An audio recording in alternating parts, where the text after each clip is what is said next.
देवों के देव महादेव के चरणों में प्रणाम करती हूँ। माँ भवानी जगदम्बा के चरणों में प्रणाम करती हूँ। 33 करोड़ देवी देवताओं के चरणों में प्रणाम करती हूँ।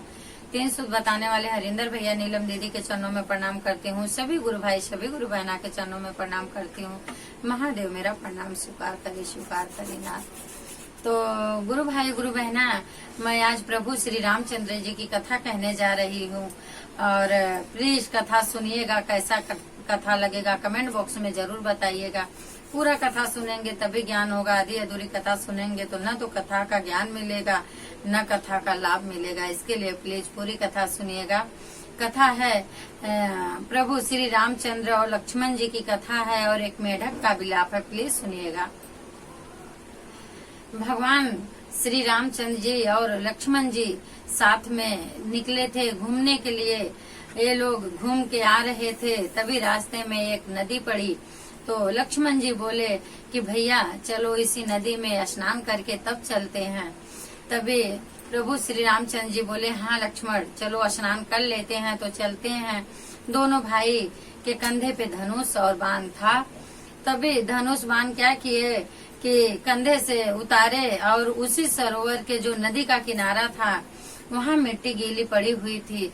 उसी मिट्टी में धनुष और बाण खोज दिए, खड़ा कर दिए खोज के और अपने स्नान करने दोनों भाई राम और लक्ष्मण दोनों भाई स्नान करने के लिए गए।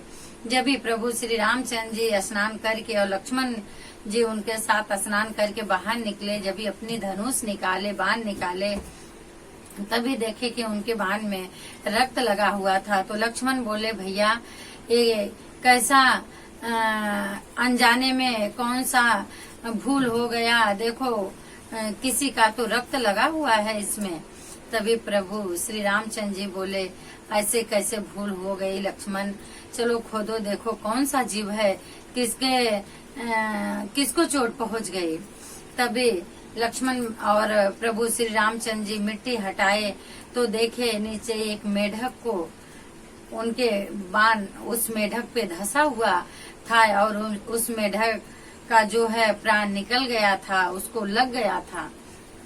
तभी प्रभु श्री रामचंद्र जी बोले कि क्या मेढक तू आवाज नहीं कर सकती थी, तुझे सांप पकड़ता है तो तेरी आवाज बहुत तेज निकलती है और ये बाण लगा तो तेरी आवाज नहीं निकली, तू आवाज ही बंद कर दी। तभी मेढक बोली प्रभु मुझे तो पता नहीं था आपके नाम के सिवा। मेढक बोली प्रभु जब भी सांप मुझे पकड़ता है तो मुझे जब भी दर्द होता है तो मैं खाली प्रभु श्री रामचंद्र जी का नाम लेती हूँ, राम राम करती हूँ और आपका ही गुहार करती हूँ, आपको ही मैं चिल्लाती हूँ पुकारती हूँ प्रभु। तो बोले श्री रामचंद्र जी जब भी सांप पकड़ता है तो चिल्लाती है, बाण लगा तो तू क्यों नहीं मुझे चिल्लाई। तभी मेढक बोली प्रभु मुझे आपके नाम के सिवाय और किसी का नाम नहीं पता था प्रभु, इसीलिए इस बाण का धंसना मैं चुपचाप सहती रह गई कि जब भी मुझे सांप पकड़ता है तो मैं तो प्रभु को बुलाती हूँ, श्री राम जी को बुलाती हूँ।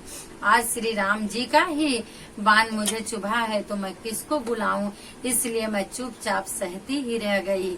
उस मेढक का दर्द सुन के प्रभु श्री रामचंद्र जी के आंखों में आंसू आ गई। तभी श्री रामचंद्र जी बोले कि मेढक तू भले दर्द सही और भले नहीं पुकारी, तुझे मैं देखा अभी तो तू अभी मेरी सदा के लिए हो गई, तेरा मोक्ष हुआ, वापिस तेरा जन्म नहीं होगा, तू हमेशा के लिए श्री राम की बनी रहेगी अभी। तभी उस मेढक का मोक्ष हुआ। देखो एक मेढक श्री राम को पुकार रही है और बोल रही प्रभु आपके सिवा मुझे किसी का नाम नहीं पता है।